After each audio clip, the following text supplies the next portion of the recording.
Bonjour, je suis Stéphanie de Learn French with Stéphanie. Aujourd'hui, nous allons voir la production écrite. Cette épreuve dure 45 minutes et comporte un seul exercice qui est noté sur 25 points. Cet exercice peut être une lettre informelle, c'est-à-dire amicale, ou formelle, c'est-à-dire à une autorité. Ça peut être par exemple un professeur, le maire, un directeur. L'exercice peut être aussi un essai qui est un texte qui peut être lu par un grand nombre de personnes sur Internet, par exemple sur un réseau social, ou un article de journal ou de magazine. Aujourd'hui, on va voir comment réussir la production de lettres informelles et formelles. Je vais vous donner des conseils et des stratégies et on fera 2 exercices ensemble pour expérimenter les 2 sortes de lettres. Je vous conseille de vous abonner et d'activer la petite cloche pour être prévenu des vidéos sur la production écrite de l'essai et de l'article qui seront publiés prochainement. Allons-y! Dans un premier temps, on va voir la lettre informelle, que l'on peut appeler aussi lettre amicale. Ça peut être une lettre classique ou un mail dans lequel il faudra conseiller votre ami qui se pose des questions sur un choix personnel. La structure de la lettre amicale est toujours la même que ce soit pour le mail ou la lettre. D'accord? Voyons cela. La structure du mail et de la lettre informelle. Le texte de votre lettre doit comporter au minimum 144 mots absolument. En fait, il faut un minimum de 160 mots, mais le jury tolère 10% en moins, ce qui nous fait 144 mots, ce qui représente environ 16 lignes. Je vous dis le nom de ligne pour que vous puissiez vous repérer. Comment compter le nombre de mots? Un mot est un ensemble de caractères séparés par un espace. Exemple, je mange un fruit. 4 mots. Ce matin, j'ai fait mon lit. 6 mots. J'ai correspond à un mot. D'accord? Rendez-vous. Un mot. Pour la structure, on aura tout d'abord un premier paragraphe avec les salutations.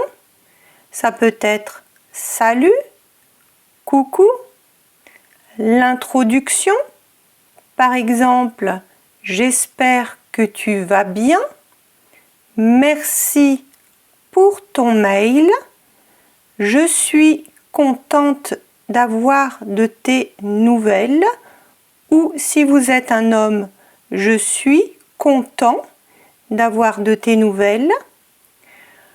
Comme votre ami se pose une question sur un choix personnel, vous pouvez ajouter suivant la situation. Je vois que tu hésites et c'est normal. C'est une super idée. Les expériences. Vous allez raconter des faits et dire vos sentiments. Vous pouvez vous inventer une expérience. Pendant le DELF, vous n'êtes pas obligé de dire la vérité. Ensuite, il y a différents plans.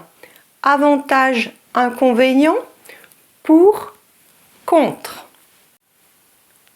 Ensuite, on aura un deuxième paragraphe avec les avantages ou le pour.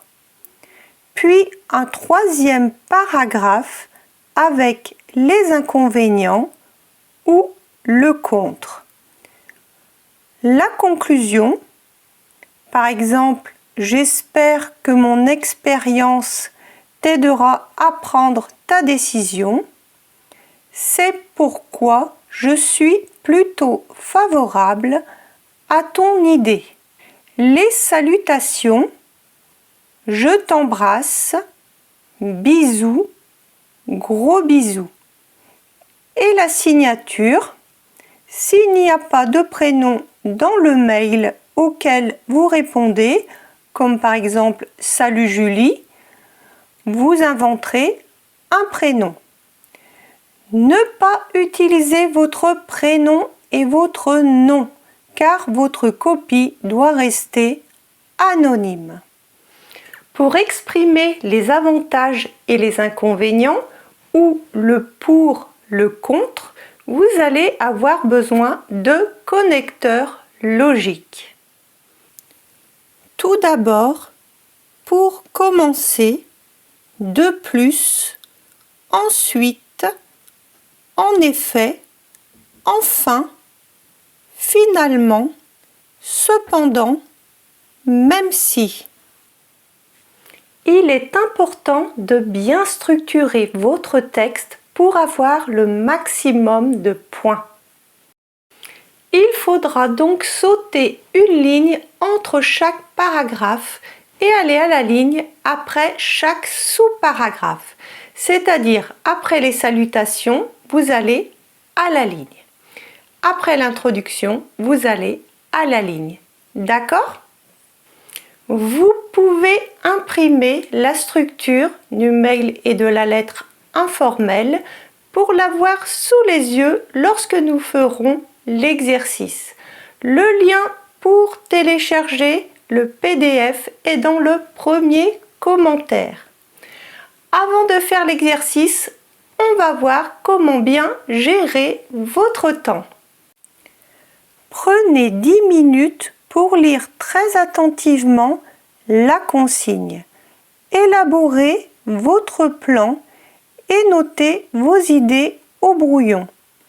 Ensuite, prenez 30 minutes pour rédiger votre texte. Et pour finir, 5 minutes pour la relecture et comptez le nombre de mots. Lire attentivement et élaborer un plan. Vous recevez ce mail de Marie, une amie française. Ici, nous avons deux informations. La première, c'est qu'il s'agit d'un mail. Donc, nous allons devoir répondre par un mail. La deuxième information est que c'est une amie qui écrit. Donc, nous allons répondre en utilisant un langage standard ou familier et donc nous utiliserons tu et pas vous. On tutoie ses amis, d'accord ? L'objet Berlin. Salut, mon école me propose d'effectuer 6 mois de scolarité dans une université à Berlin. C'est une bonne nouvelle, mais ma famille et mes amis risquent de beaucoup me manquer.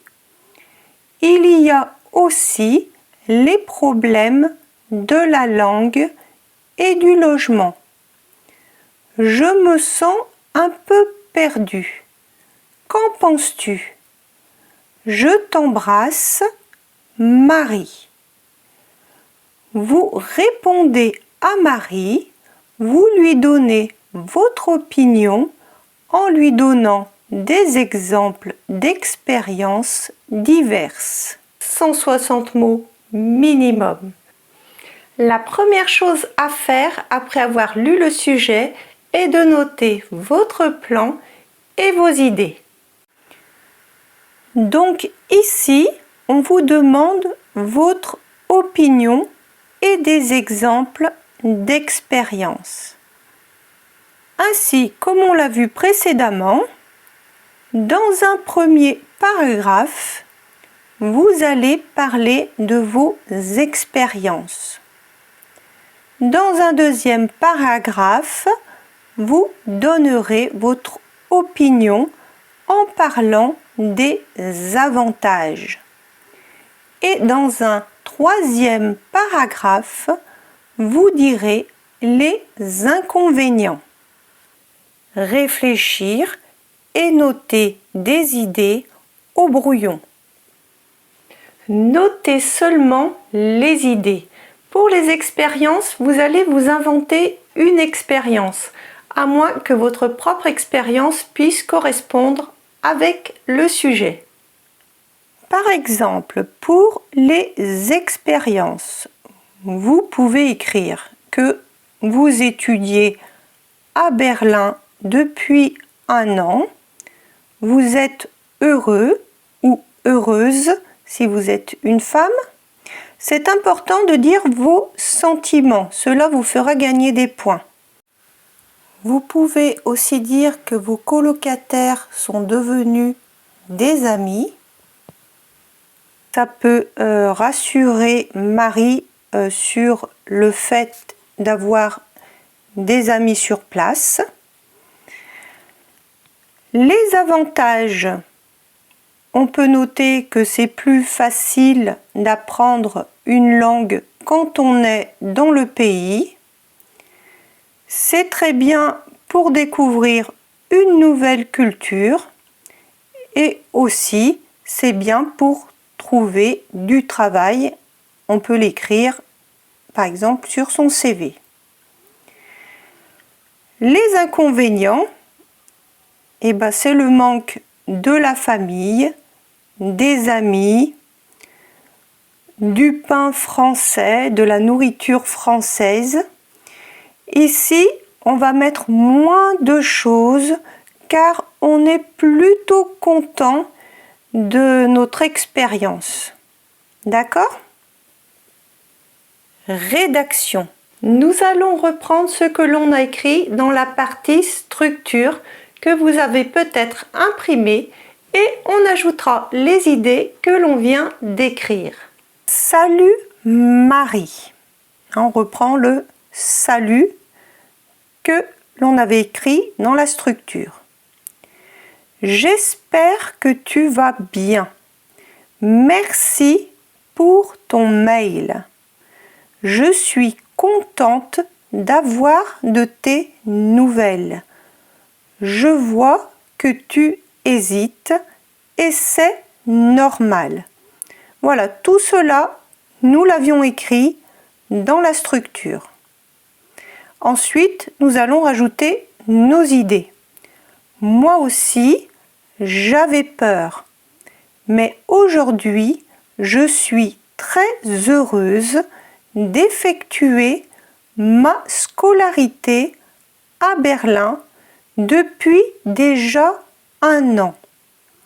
J'habite avec des colocataires qui sont devenus mes amis.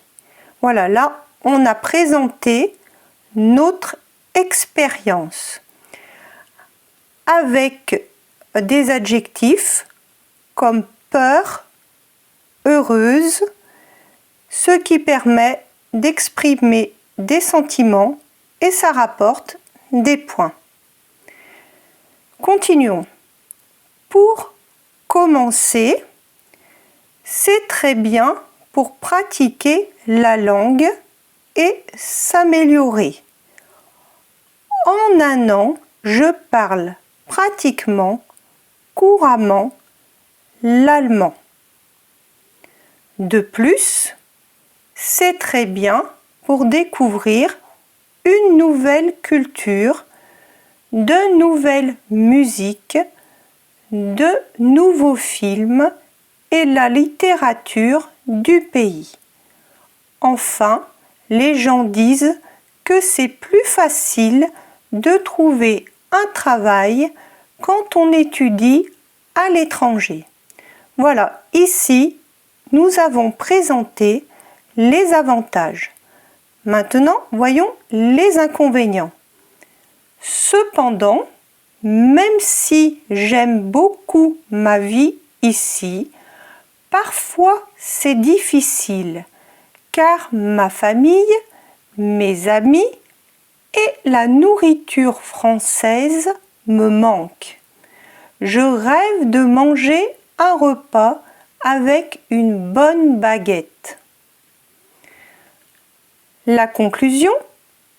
J'espère que mon expérience t'aidera à prendre ta décision.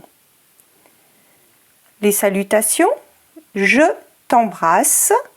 La signature, Julie. Vous pouvez remarquer les espaces entre chaque paragraphe. Donc là, il faudra compter votre nombre de mots et l'écrire dans la case en bas de votre copie. Lors du DELF B1, on peut aussi vous demander d'écrire une lettre formelle. La structure du mail et de la lettre formelle. Pour la lettre formelle, il n'est pas nécessaire d'écrire la date, le nom et l'adresse du destinataire, car cette mise en page est non notée et non obligatoire. D'accord? Le texte de votre lettre doit comporter 160 mots minimum. Pour la structure, on aura tout d'abord la formule d'appel Monsieur, Monsieur le directeur, Madame la directrice, ou quand on ne sait pas si c'est Monsieur ou Madame, nous pouvons écrire Madame, Monsieur. Présentez-vous et expliquez la raison de votre lettre. Il va falloir dire pourquoi vous écrivez, d'accord? Il s'agit d'une lettre formelle, donc vous utiliserez le vouvoiement. Vous direz vous et pas tu, d'accord? Pour une lettre de protestation, vous pourrez dire par exemple « En tant que représentant des parents d'élèves, je me permets de vous écrire pour contester votre décision de supprimer la cantine. » Pour une lettre de demande, vous pouvez écrire « Je me permets de vous écrire au nom de mes collègues afin de mettre en place une journée d'accueil pour les nouveaux arrivants dans l'entreprise. » Vous pourrez aussi écrire pour adresser une candidature « Je me permets de vous écrire pour vous adresser ma candidature pour le poste de responsable d'animation, par exemple. » Développez vos arguments. Là, vous aurez besoin des connecteurs logiques. Par exemple, tout d'abord, et vous ajouterez votre argument numéro 1. De plus, et vous ajouterez votre deuxième argument. Enfin, et vous ajouterez votre troisième argument. Vous pouvez également utiliser ainsi, en effet, par conséquent. Conclusion. Vous pouvez écrire par exemple « Je vous remercie par avance de l'attention que vous porterez à ma demande ou à ma candidature et reste à votre disposition pour toute information complémentaire. » Ensuite, on aura la formule de politesse.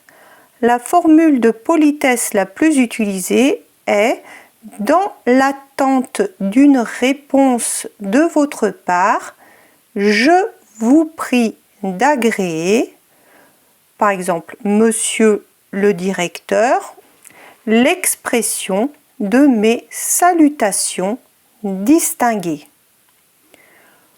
Pour la signature, vous inventez un prénom et un nom car votre copie doit rester anonyme. Vous devez l'écrire en bas à droite de votre lettre. Il est important de bien structurer votre lettre pour avoir le maximum de points. Il faudra donc sauter une ligne entre chaque partie. Vous pouvez imprimer la structure du mail et de la lettre formelle pour l'avoir sous les yeux lorsque nous ferons l'exercice. Le lien pour télécharger le PDF est dans le premier commentaire. Voyons maintenant l'exercice. Au sein de notre association, nous recherchons un éducateur sportif passionné et capable de transmettre sa passion aux adhérents. Vous aurez pour mission principale d'animer des cours de fitness pour un public adulte. Les cours seront donnés tous les soirs de 18 h à 21 h pour des groupes d'environ 30 personnes. Si cela vous intéresse, envoyez-nous une lettre de motivation. Vous êtes intéressé et vous envoyez une lettre de motivation.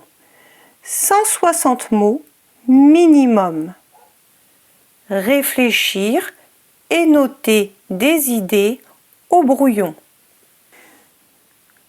Pour l'argument 1, vous pouvez dire que vous êtes passionné et que vous avez de l'expérience. Pour l'argument 2, on peut reprendre le texte de l'annonce où c'est écrit « Nous recherchons un éducateur sportif passionné et capable de transmettre sa passion aux adhérents ». Donc, vous pouvez écrire « J'ai pu constater que vous recherchez un éducateur sportif passionné et capable de transmettre sa passion aux adhérents » pour dire que vous correspondez à l'annonce. L'argument 3, on va écrire ce que vous pouvez apporter. Vous pouvez sauter une ligne entre chaque argument. Rédaction. Nous allons reprendre ce que l'on a écrit dans la partie structure que vous avez peut-être imprimé et on ajoutera les idées que l'on vient d'écrire. Madame, monsieur. Donc, on reprend les phrases de la structure. Je me permets de vous écrire pour vous adresser ma candidature pour le poste d'éducateur sportif. Tout d'abord, plus l'argument 1, je suis passionné par l'éducation sportive et l'encadrement de groupe. Aussi, je suis convaincu que ma formation et mon expérience en tant qu'animatrice sportive me permettent de justifier ma candidature. En effet, j'ai eu l'occasion de donner des cours de fitness dans un centre de loisirs pendant 3 ans. De plus, et on va dire notre deuxième argument, J'ai pu constater que vous recherchez un éducateur sportif passionné et capable de transmettre cette passion aux adhérents. Là, nous avons repris la phrase de l'annonce. Je suis convaincu de pouvoir apporter ma contribution et de m'aligner sur vos valeurs. Voilà, là on dit que nous correspondons à l'annonce. Enfin, et là on amène notre argument 3, en rejoignant votre équipe, je souhaite mettre en pratique mes compétences sportives et d'encadrement de groupe tout en contribuant à l'épanouissement de chaque adhérent. Donc maintenant, on passe à la conclusion. Je vous remercie par avance de l'attention que vous porterez à ma candidature et reste à votre disposition pour toute information complémentaire. Maintenant, nous passons à la formule de politesse. Dans l'attente d'une réponse de votre part, je vous prie d'agréer Madame, Monsieur, car on ne sait pas vraiment à qui on a affaire, si c'est un homme ou une femme, donc Madame, Monsieur, l'expression de mes salutations distinguées. Et la signature, Julie Dupont. Voilà, j'espère que cette vidéo vous a plu. Si c'est le cas, merci de liker, de vous abonner et d'activer la petite cloche pour ne rien manquer. Au revoir!